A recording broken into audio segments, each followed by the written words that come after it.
Come on up here, Marcus. Please, come on up. Yeah.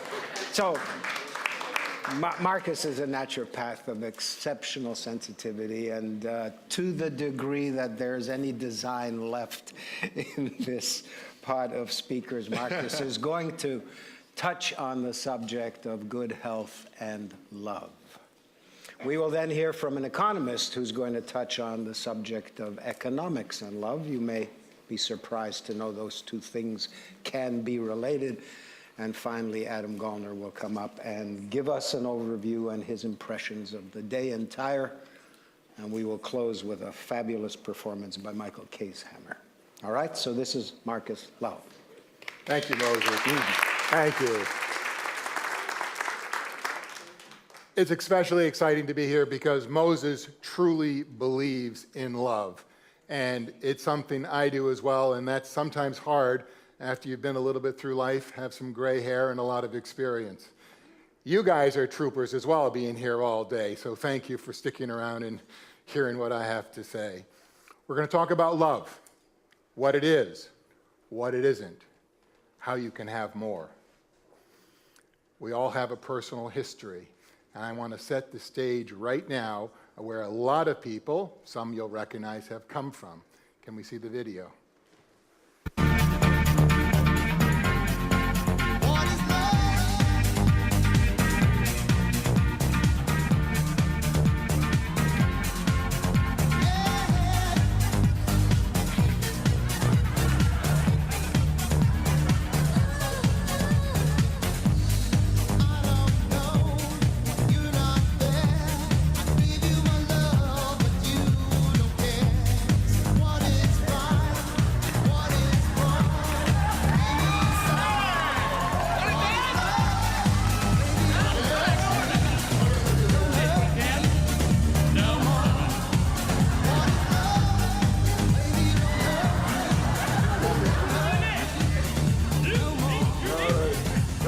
Thank you.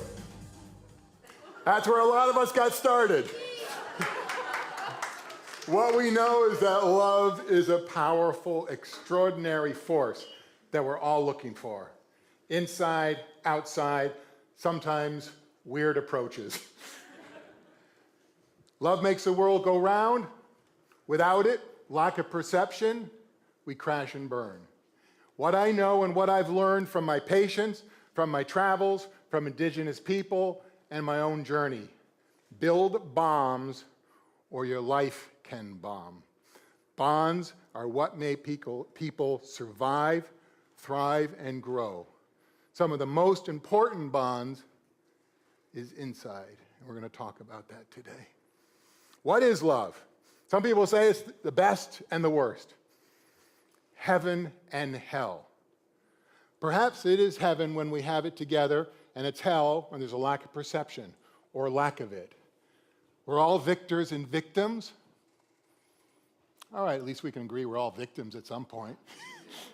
And we should, as we learn and we grow, we become experts through our X's, through our experience. Otherwise, we're excommunicated. What we need to know is that love, falling in love and all of this, is not the destination. It is the start of the journey. And as you said from the prophet, anybody ever read the prophet? One of the great books ever written. For even as love crowns you, so shall he crucify you. Even as he is for your growth, so is he for your pruning. It is a growing process. And to make tempered steel, it has to be superheated and then pounded with a sledgehammer so it can be sharp and cut and lasting. Same with love, same with our personal growth. True love, to me, is the honest answer for true hope in this world so missing, for honest goodness. And for me as a physician, for some of the deepest healing. It's going to come from that. I've treated some of the most influential people in the world in Beverly Hills and Malibu. They're just like us, and some of their biggest issues manifest as medical, and they treat the symptoms, but at the core, it's them, in their heart. Self-love, self-esteem, self-care. we know that it is transformative. Love, in its process in pruning, is, oh my God, so embarrassingly, painfully humbling. And in the end, it's amazingly transformational. And what its ultimate goal is to be enlightening.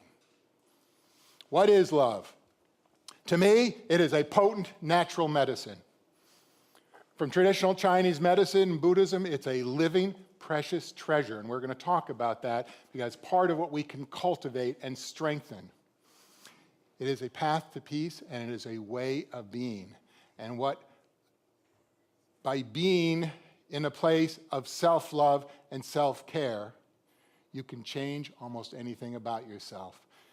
So many patients come in with symptoms and problems, and as we deal with it, they will take care of their pets. They'll take care of their kids. They'll do anything for them. But the best they will do is brush their teeth every other day.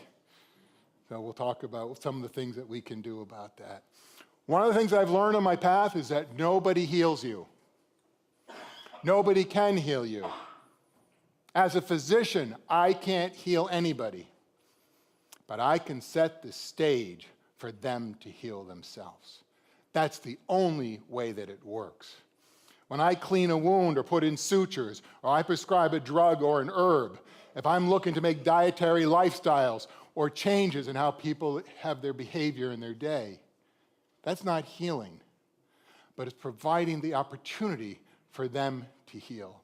And this is all outside affecting the forces, and love will end up being one of the most important influences. The love of your life cannot heal you. So many people are looking for that perfect person. If I only found them, everything would be just great. Their love can support you, give you strength, encourage you, but you have to walk those miles. You do it. If you are contingent on anybody else for your fulfillment, for your love, you're not there yet. If it's withdrawn and you collapse, this is an opportunity for you to look and see what part of you is not in full love with yourself. What we just saw is romantic love in the film clip. It solves little. The fix is a fake, and really what I should have said there is a fantasy. It's transient. It's outside. Nothing there is going to help you. Eventually it deflates, and that emotional high, that roller coaster, that hormonal up and down, it's DOA. We go from overjoyed, overboard, to overwhelmed, to, oh my God, DOA. Another component, we know about eating heart smart, eating heart healthy. We know that our lifestyle, we know that our diet has effects on our heart, on our health. But what I want to point out is that while we're all aware of that, what most people aren't aware of is what's eating you. How do you know what's eating you? I'll give you a couple hints.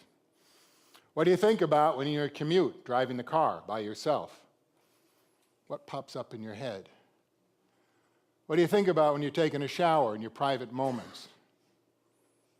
What comes to you before you fall asleep or just before you wake up? Do you get nervous? Do you sweat? Is it supportive? Is it saying you're great? Or is it saying something the opposite? Those are the keys and the opportunities to pay attention to and see where your heart's at, where your self-love at. And anything that's not supportive and positive is false. That came from somewhere else. That's not you. You picked it up and you're repeating it. They should be supportive and loving and strengthening of your character. But most people don't pay attention to them. We're too busy in our electronics. We're listening to music. We're distracted. But what's eating you? We know that people that have things that bug them die of heart attacks, cancer, chronic illness, don't heal as fast. Release yourself. Your heart will do that. Only as a mirror can, you can see most of your body, yourself. You can see just about everything. But it's a mirror that shows you your face. And those mirrors are people, coaches, parents, friends, girlfriends, boyfriends. They often say nice things, and sometimes they don't say nice things. Now, we also know in the same with a mirror, like at a circus or so, they can make us look fat or tall or distorted. You have to be careful what your mirror is, what you use, what your reference is. Because a lot of that self-talk of what's eating you is coming from a mirror that wasn't accurate.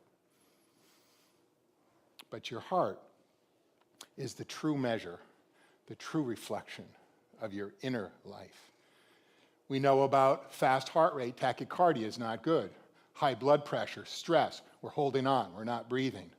All these things have a heartful, emotional component. And emotions and all this is caused by having a thought, a perception that we believe and we internalize, and the body runs through it. Your heart is what we're going to look at, how we can fix that. Love the one you're with. Popular song. But who are you with? It all starts with yourself. Most people are running around the world looking for that right person when they could stay in the broom closet with the door closed and have the romance of their life. And once that's figured out, you can't avoid finding the person that you need. The goal is not to go and find a perfect person. As there's an old expression, the perfect person hasn't been born, or you haven't met them and you never will. It's not about finding a perfect person. It is your mission, should you decide to accept, is finding an imperfect person perfect. Start with yourself. To me, as a naturopathic physician, in the true following of Hippocrates, self-love is self-care. It is the highest form and the first form of care. You bang yourself in the knee, you rub it. You massage it, you make it better. You put on ointment. You brush your teeth. You eat healthy. You go to the gym. You do whatever. Self-love has you focus more on that, not as an obsession, but as an obligation, as an honor to take care of yourself. It's the only way we get out of this feeling good. Hell on earth is having pain and chronic pain for the rest of your life, lack of mobility, don't have choices. Self-love is the first and highest form and needs to be addressed for all the problems we might have when you heal your heart, when you come back to the issues that you find yourself loving because maybe someone told you you weren't, or your heart got broken in the journey, you gave it up. It just might heal your life. And I've watched it so many times that people's life radically change with a perception, with a moment of clarity. And we'll talk about that a little further. Here's a litmus test if you are loving yourself and you're on the path. When you've made the right decision for yourself, you have made the right decision for everybody. Family, friends, loved ones. The empowerment of saying no to somebody you love is such a self-validation that you made the decision because you loved yourself enough that I'm not going to go stretch and do it. I love them, I'd love to help, but you know what, I can't right now. When you can do that without guilt, when you can do that without ego, you're on your way. It has to be right for you first. This comes from a groundedness, not an ego, not a competition. Make the decisions for you. I said a living treasure before, and in Chinese medicine, Buddhism, and many ancient cultures going back thousands of years, Shen is your spirit. Shen could translate to soul, your mind, your deity. What is so interesting to me, and they say there's three of them, your chi, your essence, and your Shen. These are the components of how we operate and how they will judge your health, how long you'll live, and where the disturbances in our health come from. But your spirit and your soul, what makes it so interesting, as another speaker said, they're intertwined, is that your spirit lives in your heart. But its office, it goes to work in your head. So you know when you have a heavy heart, right? You can't sleep, you can't think straight, you can't make right decisions. You do all kinds of things that are off because your spirit is not happy in its home, and when it goes to work, it's pacing around and moping and not happy. Strengthen your spirit, helping dissolve the stress we'll talk about, contributes to wisdom, virtue, and calmness. When I asked about looking at the issues of what's eating you, how you can get there faster and easier is our connection to all of us and to what's around us in energetics. Your mind is calm. It is like a pond that will reflect the autumn moon up above exactly as it is. And you pick up and connect to the universe, connect to the energies. But when there's disturbance, when you're anxiety, when you have tension, that pond has got ripples in it, can't see a thing, can't pick up anything else. That's what happens when we listen to the radio all the time, or we are distracted all the time. We don't look at ourselves, we don't connect and communicate, we don't pick up the messages for our personal growth. Got to follow your heart. Trite as can be, follow your heart. Good vibrations, boom, boom, boom, boom. If you listen to the heart, and many people, it's going fast, it's altered. So many of the biggest problems we have, health problems today, is an irregular heartbeat, out of tune, out of sync, not getting a transmission to it. But you can't have optimal well-being without the heart, and it's physical and it's spiritual. And the true way is by strengthening your spirit, you can dissolve disease. Disease is dis-ease. It is lack of balance. It is metabolism that is no longer dynamic and adjusting. It cannot find balance, so it goes into an improper functioning, the best that it can, but it will have symptoms. The conventional model in medicine is to eliminate the disease, get rid of the symptoms. But we didn't actually accomplish improving our health. By addressing the issues of the heart, by connecting and making better communication with our friends, our family, our nature, our community, we strengthen spirit. And by that, the dis-ease goes away. Most of our stress and tension comes from not being connected, not feeling wanted, sometimes even in our own skin. The slide should start out, be yourself. Be yourself. And then do what you are, fully, uninhibitedly, which hopefully means you're doing what you love. And love what you do. Work, occupation, singing, new habits, anything that is in your nature. What comes to you freely?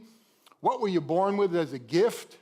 What is it that you like to do in your daily moments are things that we often put aside and don't do. Follow your nature. Follow your instincts. Follow the gifts that you were meant to have. Those are where you grow your love, you grow your stature. All of a sudden, you're doing more and more that you never thought you could do. Release yourself. Be yourself. Don't let someone else constrain you. Don't let society constrain you. Release yourself to be free to do what you are. And then do that for an occupation, a hobby. It's extraordinary what it can do. You will be rich beyond compare. You will find more love and more support, and out of nowhere, life comes and supports you in doing this. Cahill Gibran said, when you actually obtain that, your work is love made visible.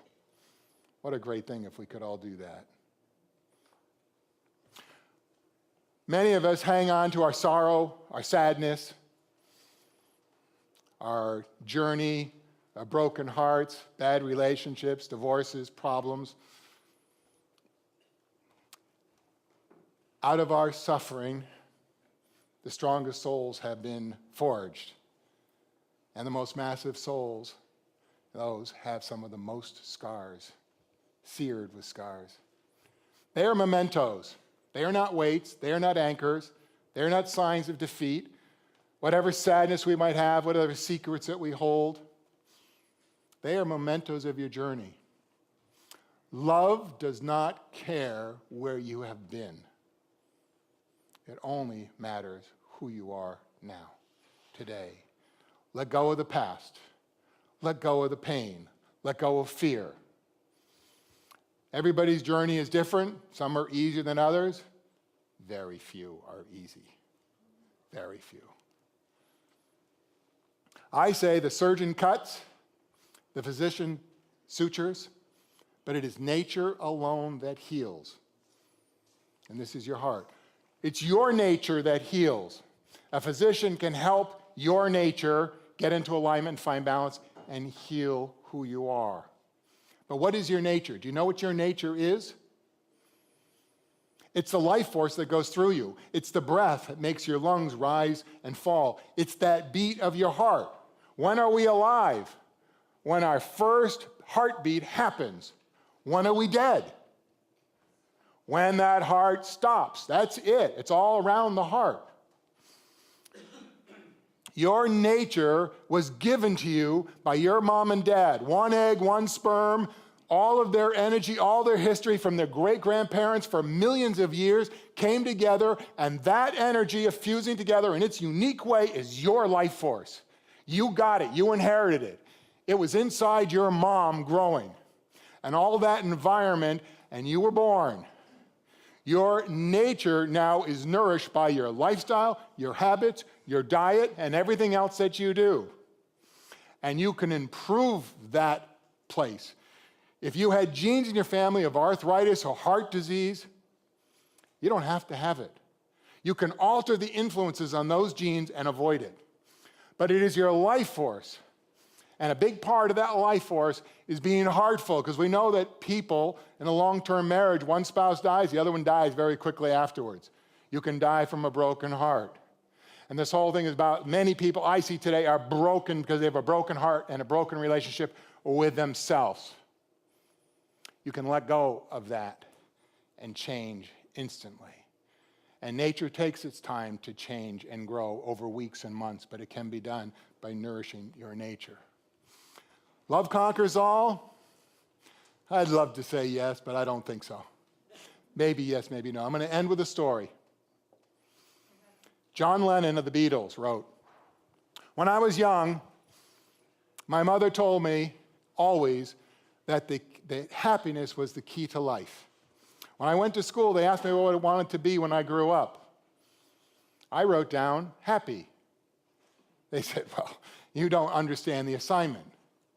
And he says, no, you don't understand life." Thank you.